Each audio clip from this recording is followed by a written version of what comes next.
मुल्क बेहतर कर सकता था। मुल्क अपने पोटेंशियल पे नहीं परफॉर्म कर रहा। मुल्क में खामियां, अगर ये खामियां दूर हो जाए तो मुल्क बेहतर हो जाएगा।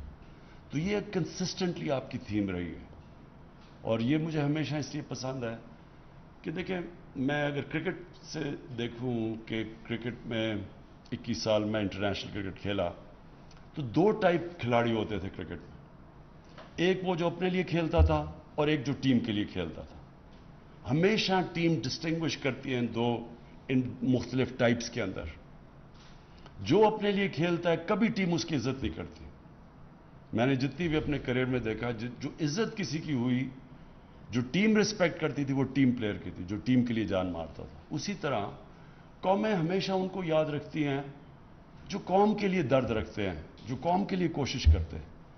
अपने लिए तो इंसानी तारीख में कितने लोग आए, अरबोपति बन गए, पैसे बनाए, बाहर पैसा भी ले गए, अपने लिए जिए, तो कभी भी कौम उनको नहीं याद रखती। और जो हमारे इंडियन सब कॉन्टिनेंट के अंदर जो ट्रेडिशन है, जो सूफी ट्रेडिशन है, आप देखें कि अगर हम ये गिवन है कुरान के अंदर कि इज्जत अल्लाह की तरफ से आती है, ये हमारा ईमान का हिस्सा है। तो आप देखें कि ये जो हमारे बड़े बड़े बुजुर्ग थे, दाता साहब, बुल्ले शाह, बाबा बुल्ले शाह, बाबा फरीद, अभी भी लोग, लाखों लोग उनको जाते हैं सलाम पेश करने के लिए। तो क्या वजह थी? क्योंकि वो इंसानियत के लिए आए थे। उनकी सारी, कोई अपनी ज़ात के लिए नहीं आए थे, उनकी सारी ज़िंदगी इंसानियत की ज़िंदगी बेहतर करने के लिए आए थे। तो इसी तरह जो बादशाह भी कोई आया दुनिया में किसी मुल्क में, तो किसने, कौम ने कौन से लीडर की या बादशाह की इज्जत की? हम क्यों कायद आज़म की इज्जत करते हैं? जब तक पाकिस्तान रहेगा कायद आज़म की, क्योंकि कायद आज़म ने ज़ात के लिए पॉलिटिक्स नहीं कर रहे थे। सबको पता है कि कायद आज़म मुखलिस थे पाकिस्तान के लिए, वो सिर्फ पाकिस्तान के लिए खड़े थे। तो इसलिए आज भी हम, और हमेशा जब तक पाकिस्तान रहेगा, तो कायद आज़म को रिस्पेक्ट से उनका नाम लिया जाएगा। जिस तरह नेल्सन मंडेला साउथ अफ्रीका में 27 साल जेल में गुजार के सबको माफ़ कर दिया, क्योंकि उसका अपने से ज़ात से बड़ा कॉज था। तो इसलिए इकराम, जो आपकी राइटिंग, वो मैं इसलिए अप्रिशिएट करता था, हमेशा करता हूँ, क्योंकि आप एक अपनी दयानतदारी से कि कैसे मुल्क बेहतर हो सकता है आप लिखते थे। लोग आपसे एग्री करें या ना करें, वो मुख्तलिफ चीज़ है, लेकिन पेट्रियाटिज्म, एक बीच में मुल्क से जो प्यार था, वो सामने आता है। दूसरी चीज़ कि ये भी मेरा क्रिकेट से एक मैंने अपने क्रिकेट एक्सपीरियंस में चीज़ देखी कि दो टाइप खिलाड़ी होते थे। एक खिलाड़ी जब ग्राउंड पे कदम रखता था तो उसकी सारी ज़हन में सोच ये होती थी कि मैं अगर हार गया तो क्या होगा, कि अगर मैं मैच जीता ना तो क्या होगा, कितनी मुझे ज़िल्लत मिलेगी, मुझे मजाक उड़ेगा, मेरा ये होगा। तो उनकी सारी जो माइंड सेट होता था, वो हार के खौफ से सारे फैसले करता था। और दूसरा जो कि चैंपियन बनता था खिलाड़ी, वो हमेशा ये सोचता था कि मैं अगर जीत गया तो क्या होगा। ये दो डिफरेंट माइंड सेट्स हैं। एक है रोमांटिक, एक है जो आइडियलिज्म, रोमांटिसिज्म। दुनिया में किसी ने भी बड़े काम किए हैं तो वो हमेशा आइडियलिस्टिक होता है। वो बड़ी बड़ी ख्वाब देखता है, वो पिक्चर करता है जीत क्या होगी, और फिर वो बाकियों से बड़ा सोचता है। और दूसरा होता है पेसिमिस्ट, जो कि हमेशा, जिसको कहते हैं रियलिस्ट, रैशनलिस्ट। वो हमेशा अपना सोचता रहता है कि ए इज इक्वल टू बी, यानी कि मैं अगर ये हो गया तो क्या होगा, यानी जो अकल का गुलाम होता है। मैं मिसाल हमेशा देता हूँ एडमंड हिलरी की, कि जब उसने फैसला किया माउंट एवरेस्ट पे चढ़ने का, तो उससे पहले जितने भी लोगों ने कोशिश की थी, या वो मर गए थे और या वो फेल हो गए थे। तो रैशनलिज्म तो कहती थी कि या आप मर जाओगे या फेल हो जाओगे, क्योंकि वो डेटा तो यही कहता था। तो ये एक रोमांटिसिज्म होती है, एक आइडियलिज्म होती है कि नहीं, जिधर बाकी फेल हो गए मैं कामयाब होऊंगा। तो यही माइंडसेट होता है एक इंसान का, जो कि बड़े काम करता है, और जो एक पॉजिटिव थिंकिंग होती है, और जो एक्चुअली दुनिया के अंदर जितने भी बड़े काम हुए, वो हमेशा یہ آئیڈیلسٹ نے کیے تھے، جو خواب دیکھنے والے لوگ تھے. تو آپ کی بھی اکرام، جو آپ کی کتاب کے اندر جو بیسک تھیم ہے کہ یہ ہمارے مسئلے ہیں، اگر ہم یہ ٹھیک کر دیں، تو بھی آپ نے بات کی کہ ملک میں کتنا پوٹینشل ہے، ہم کدھر جا سکتے ہیں. تو جس کی وجہ سے میں پالیٹکس میں آیا تھا، کیونکہ کبھی باقی تو کوئی پالیٹکس میں آیا، ان کو تو کوئی جانتا ہی نہیں تھا. اس سے پہلے کس کو کوئی جانتا تھا؟ میں تو سب سے بڑا اس وقت نام بن چکا تھا پاکستان میں، مجھے ضرورت نہیں تھی پالیٹکس کی، کہ کسی چیز کی کمی نہیں اللہ نے دی تھی، سب کچھ دے چکا تھا اللہ پالیٹکس میں آنے سے پہلے. تو لیکن یہ سوچ تھی کہ ہمارا ملک، ہم جب دنیا کو دیکھتے تھے اور اپنے ملک کو دیکھتے تھے تو ہم فیل کرتے تھے کہ ہم نے اپنے سے ظلم کیا ہے. ہم نے اس ملک سے، جو اللہ نے یہ نعمت، پاکستان کا نام جو اللہ کی نعمت ہے، اس سے ہمیں انصاف نہیں کیا. تو پھر دو چیزیں ہو جاتی تھی کہ چپ کر کے ہر روز شام کو اپنے آپ کو ڈپریس کر کے سو جاؤ، ڈنر ٹیبل پہ جاؤ اور کہو جی یہ برا ہے، وہ برا ہے، برا، یا پھر آپ جد و جہد کریں، فائٹ کریں اپنے ملک کے لیے. اور میں یہ سمجھتا ہوں آپ کی طرح کہ اگر ہم اس ملک کے لیے فائٹ کریں، اور جب سے میں، یہ تقریباً 3 سال ہو جائیں گے، آپ اس اللہ نے اس میں بہت پوٹینشل دی ہے. کسی فیلڈ میں بھی پاکستان ہم نے انڈر پرفارم کیا، ہر فیلڈ میں کیا. جو آپ نے بات کی ہے منرل ویلتھ، مجھے تو خود ہی اندازہ نہیں تھا کہ ہمارے پاس کاپر گولڈ ریزروز ہیں. مجھے تو یہ نہیں اندازہ تھا کہ ہمارا ایگریکلچر میں کتنا پوٹینشل ہے. ابھی میں نے کورینز سے مل کے آیا ہوں جو پاکستان میں اب ہمیں مدد کر رہے ہیں ٹیکنالوجی ٹرانسفر پہ. تو ایک ایریا کے اندر پاکستان میں کتنا پوٹینشل ہے. 12 موسم ہے پاکستان میں، تو ہر چیز اگ سکتی ہے یہاں. ہم نے کبھی وہ موہنجو داروں کے بعد کبھی سوچا ہی نہیں کہ اس ملک کے اندر اور بھی کوئی گندم کے علاوہ کچھ اگ سکتا ہے.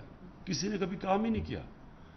گائے ہماری پتہ نہیں، جو آپ کہہ رہے ہیں کہ کتنی دنیا میں گائیں، ہماری ییلڈ سے 6 گنا زیادہ دودھ دیتی ہیں یہاں ارد گرد چائنا کی اور ادھر ادھر گائیں. تو آپ سوچیں ہم دگنا ہی اپنا دودھ کی پروڈکشن کر دیں تو ہم آج سوکھا دودھ امپورٹ کرتے ہیں.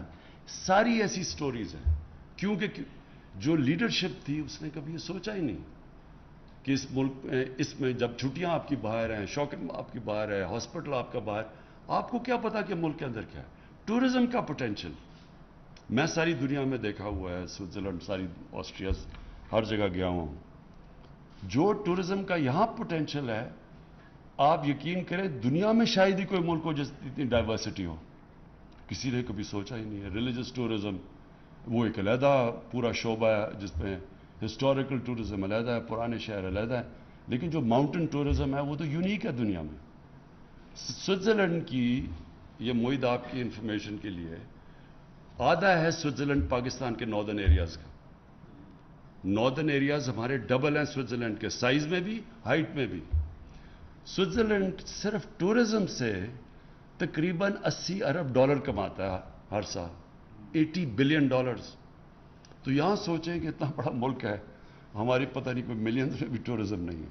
کیوں؟ کیونکہ کسی نے سوچا ہی نہیں. اگر میری چھٹیاں ہی لنڈن میں اور شاپنگ ہیرڈز میں ہوگی، مجھے کیا پتا کہ یہاں کیا ٹورزم ہے گرمیوں میں. سو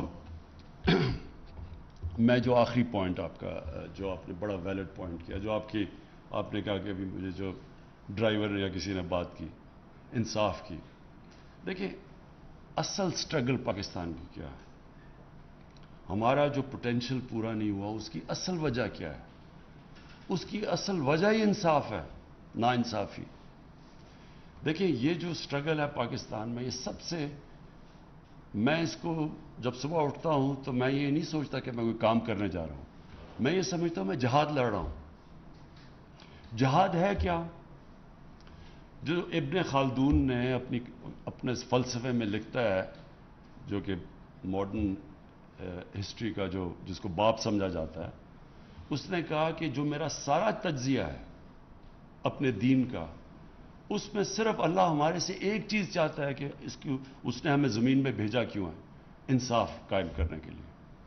دیکھیں جو انصاف ہے نا، یہی ڈفرنس ہے ایک مہذب معاشرے میں اور ایک بنانا ریپبلک میں. صرف ڈفرنس انصاف ہے. اور انصاف کا مطلب وہ بڑا کلیئرلی 2 حدیث میں اور نبی صلی اللہ علیہ وسلم نے کلیئر کر دیا. بڑی قومیں تمہارے سے پہلے تباہ ہوئی जिधर ताकतवर के लिए कानून और कमज़ोर के लिए दूसरा, यानी जिधर नाइंसाफ़ी। और मेरी अगर बेटी भी जुर्म करेगी तो उसको सज़ा मिलेगी। तो कोई कानून से ऊपर नहीं है।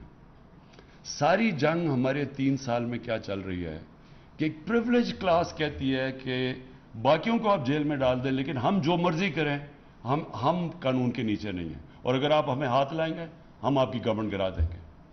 ये बेसिक है सारा। तो ये है स्ट्रगल पाकिस्तान की। जब तक जो भी माशरा ये स्ट्रगल जीतता है वो ऊपर चला जाता है। वसाइल की वजह से आप कभी भी अमीर मुल्क नहीं बनते, नहीं तो स्विट्जरलैंड तो गरीब तरीन मुल्क होता, वहां तो कोई वसाइल ही नहीं है। लेकिन अमीर मुल्क बनता तब है जिसके अंदर रूल ऑफ लॉ होता है, कानून की हुक्मरानी होती है, ताकत की हुक्मरानी नहीं होती। ताकत की हुक्मरानी जंगल का कानून है, माइट इज राइट। इंसानी माशरा बनता ही इंसानी माशरा तब है जब उसके अंदर रूल ऑफ लॉ होता है। ये जो रूल ऑफ लॉ है, इसके लिए एक माशरे के अंदर उसमें मॉरल वैल्यूज और मॉरल स्टैंडर्ड्स और मॉरल अथॉरिटी चाहिए, नहीं तो आप इंसाफ नहीं कर सकते। साउथ अफ्रीका के अंदर उन्होंने उनके एक्स प्रेसिडेंट जुमा को उन्होंने करप्शन के ऊपर बड़ी मुश्किलों से उसके लिए कुछ उसको बुलाने की कोशिश की, तो लोग सड़कों पे उसने लोग सड़कों पे निकाले, शोर मच गया। अब वो सारा बैक ट्रैक कर रहे हैं कि किसी तरह आप हम इसे बचा लें, क्योंकि ये कानून के ऊपर है। आप कभी भी किसी स्कैंडिनेवियन मुल्क में इस चीज़ का नहीं सुनेंगे। जब वो आइसलैंड या जिधर भी था, या फिनलैंड या आइसलैंड, जब उसका उनके प्राइम मिनिस्टर का नाम आया पैनामा में, सारे लोग उसके घर के पार पहुंच के उसको रिजाइन करना पड़ा। ये सिर्फ और सिर्फ जिन माशरों के अंदर कानून नहीं होता, इंसाफ नहीं होता, उधर ये लोग एक प्रिविलेज क्लास आ जाती है। और ये जो आपने अगली बात की, ये जो जब एक प्रिविलेज क्लास आ जाती है, आप उसको हाथ नहीं लगा सकते, तो वो मुल्क को तबाह कर देती है। कभी भी पटवारी, गरीब, थानेदार ये चोरी करेंगे, ये मुल्क को तबाह नहीं करते, क्योंकि ये इनके स्विस बैंक अकाउंट्स नहीं होते या इनके मेफेयर में बड़े फ्लैट्स नहीं होते।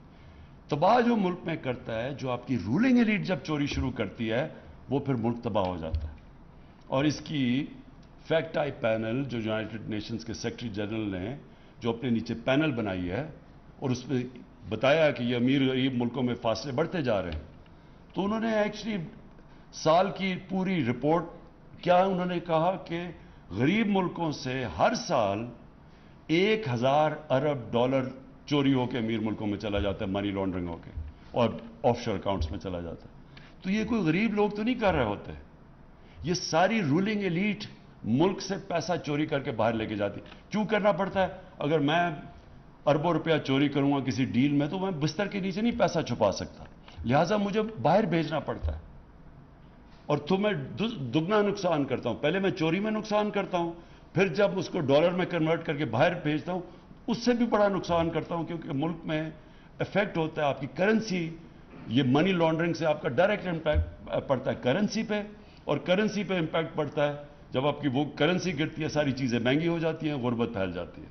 ये सारे गरीब मुल्कों का ये कहानी है। हर जगह लोग बैठे हुए, उनके हुक्मरान जिनके बड़े बड़े महलात हैं, साउथ ऑफ फ्रांस में बाहर ऑफशोर अकाउंट्स हैं, सारे गरीब मुल्कों का ये हाल है। इसलिए वो गरीब नहीं है कि वसाइल की कमी है, इसलिए गरीब है कि उनकी भी रूलिंग एलीट इस तरह जो हमारा उन्होंने जिसको इस मुल्क को प्लंडर किया है, वो यही कर रहे हैं सब। सो वो स्ट्रगल असल में ये है इनको कानून के नीचे लाने की। जब आप रूलिंग ये ताकतवर को लेके आते हैं कानून के नीचे, तो फिर वो जो हदीस है कि बड़ी कौमें तुम्हारे से पहले बर्बाद हुई, जब आप प्रिविलेज क्लास के लिए एक एनआरओ दे देते हैं उनको और गरीबों को जेलों में डालते हैं, तो वो फिर हज़रत अली का कौल है कि कुफर का निज़ाम चल जाएगा, लेकिन ये जो जुल्म और नाइंसाफ़ी का निज़ाम है, ये कभी भी नहीं चला, ये चल ही नहीं सकता कभी। और इसलिए मुल्क के अंदर ये हम पूरी कोशिश कर रहे हैं लोगों को इस चीज़ की अवेयरनेस देनी। इसके अंदर अनफॉर्चुनेटली हुआ क्या है, जो हमारी ख़ास तौर पे पिछले 35 साल के अंदर ये जो ऊपर जो करप्ट माफिया है, ये जो दो बड़े ख़ानदान आए हैं जिन्होंने बेदर्दी से मुल्क को लूटा है, इन्होंने जो सबसे बड़ा डैमेज किया है, पैसे से बड़ा डैमेज किया है, इन्होंने करप्शन को एक्सेप्टेबल कर दिया माशरे में। लोग करप्शन को बुरा नहीं समझते। आप किसी भी, मैं इंग्लैंड के अंदर जितनी भी टाइम गुजारा हूं, किसी पॉलिटिशियन, बिजनेसमैन, खास तौर पे पॉलिटिशियन, उसके ऊपर अगर करप्शन का एलिगेशन लग जाता है कि पब्लिक का पैसा चोरी करे, किसी ना वो कोई उसको पार्टी पे बुलाता है, ना उसको कोई खाने पे बुलाता है, ना उनसे कोई मिलना चाहता है, उनकी टोटल माशरे के अंदर उनको ऑस्ट्रेसाइज कर दिया जाता है। अगर अब बदकिस्मती से अगर वो टीवी पे चले जाएं तो उनसे वो हाल होता है जो इसहाक डार का हुआ था हार्ट टॉक के अंदर। कोई बख्शता नहीं है उनको, पब्लिक की पैसे की चोरी की कोई माफी नहीं है वहां, तो माशरा लड़ता है उससे। हमारा इन्होंने जुल्म यह किया है कि 35 सालों में आहिस्ता आहिस्ता लोग एक्सेप्ट कर बैठे हैं कि हाँ जी खाता है तो लगाता भी है। इस तरह की फुलिश चीजें कर देते हैं कि अच्छा जी एक जरदारी सब पे भारी, वो पैसे चोरी किए हुए मुल्क के, तो एक्सेप्ट कर। जब ये एक्चुअली सबसे बड़ी कैंसर है कि जब माशरे के अंदर आप जुर्म को एक्सेप्ट कर जाएं, आप इसको बुरा ना समझें। मौलाना रूमी की सही है कि एक उनसे पूछा कौम कैसे मरती है, मौलाना रूमी ने कहा जब वो अच्छे और बुरे की तमीज़ ख़त्म करती है कौम मर जाती है। तो मॉरल कोलैप्स पहले आता है, फिर फाइनेंशियल और इकोनॉमिक कोलैप्स आता है। तो इकराम, मैं फिर से आपको मुबारक देता हूँ, और मैं बिल्कुल याद है मुझे कि जब हम शुरू की थी और कोई समझ नहीं थी पॉलिटिक्स की, तब आपने मुझे एसएमएस का गार्ड दिया जो इसने पूरी हमारी मदद की, जो साथ खड़ा रहता था, और हमेशा आपने फिक्र की कि इस पॉलिटिकल जंगल के अंदर एक नया आदमी आया है तो उसको ज़रूरत है, तो आपने तब से मदद की, तो वो मैं कभी भी नहीं भूलूंगा। बहुत बहुत शुक्रिया और बहुत मुबारक। वज़ीर आज़म इमरान खान इस्लामाबाद में इकराम सहगल की किताब a personal chronicles of Pakistan की रुनुमाई की तकरीब से खिताब कर रहे थे। उन्होंने कहा सियासत में आने से कबल मुल्की सियासी निज़ाम के बारे में ज़्यादा इल्म नहीं था। अवाइल में पीपल्स पार्टी और नून लीग की क़यादत ने शमूलियत की दावत दी। वज़ीर आज़म इमरान खान ने कहा नवाज शरीफ और जरदारी को उनकी करप्शन पर चैलेंज किया। कौमें हमेशा उनको याद रखती हैं जो कौमों के लिए कुछ करने का दर्द रखते हैं। हमारे